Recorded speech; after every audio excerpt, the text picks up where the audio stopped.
Hi guys, today I'm finally doing a video that I'm so excited to do because I wanted to do it for a really long time, and it's talking to you through the books that I used to read as a child. As you can see, there's not many. I was dyslexic. I didn't know I was dyslexic. I was continually behind in class. At one point I had to have a teacher assistant sit with me and read the words out loud because reading was really a struggle because I had undiagnosed dyslexia, so I had no idea why I was behind everyone and I hated it. So I'm going to talk you through the books that I do read, but also you in your lives may have a child that doesn't like reading and finds the whole thing really scary, which, how weird is hate reading now. I'm like, da-da-da. So in this video I want to give you some tips and tricks and maybe just a little bit of understanding to helping the child in your life that doesn't like reading, just to understand them, because I was them. So first up, I have some Noddy books because I really loved Noddy, the cartoon, everything to do with it I adored.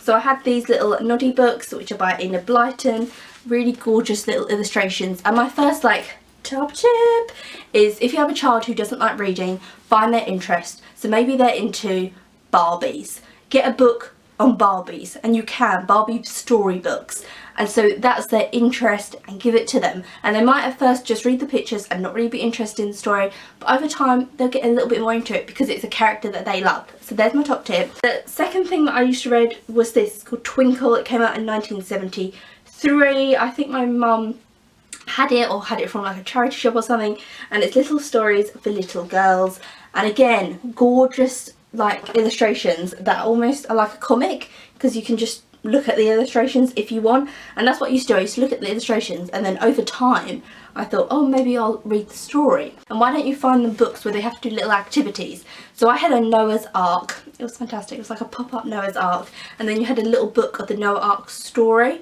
And so I used to play with this pop-up thing and then read bits of the story. I also had a fairy book because I was obsessed with fairies.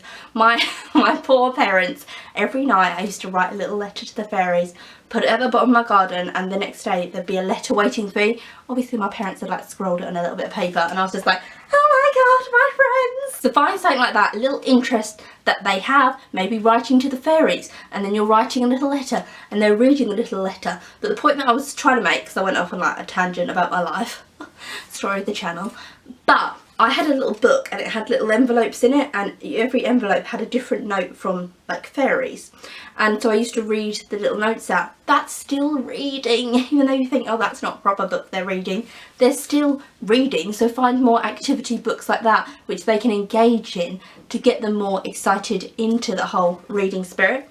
And then last but not least, I had this, Little Songs of Long Ago, and it's just beautiful, and it's this beautiful book. So it will have a picture and then a tiny little poem or a little story. So that's Pat a Cake, it's got a song for a sixpence, Oranges and Lemons, the frog he would woo go.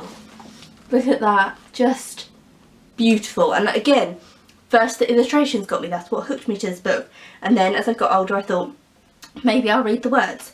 So if you have a reluctant child reader, a few points that I want to say to you from me to you is, maybe that child has a learning difficulty, because I had dyslexia and no one knew till I was an adult, and I didn't get very good grades at school and I struggled my way through. So maybe look into getting your child a dyslexia test or any other test that you think your child might have.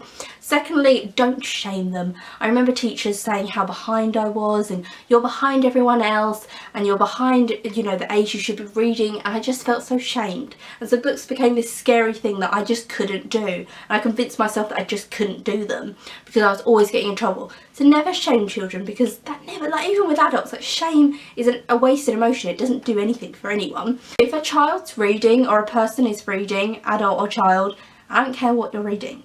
You can read whatever you want. You can read erotica or children's books at whatever, not at whatever age actually. Like a 10-year-old being like, oh, 50 Shades of what now?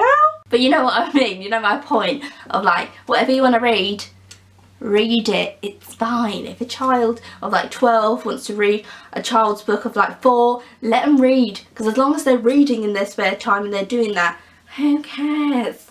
Oh, and as an adult, if you want to read children's books, read children's books. Who the hell cares? Read what you want to read. Some tips, if maybe your child is a reluctant reader and finds it really difficult, there are little tricks and trips and tips and tits and not tits. I hope you enjoyed this video. I hope it helped. Leave me down below any other advice that you would give, or any like your stories with your children, and I'll see you again soon for another video.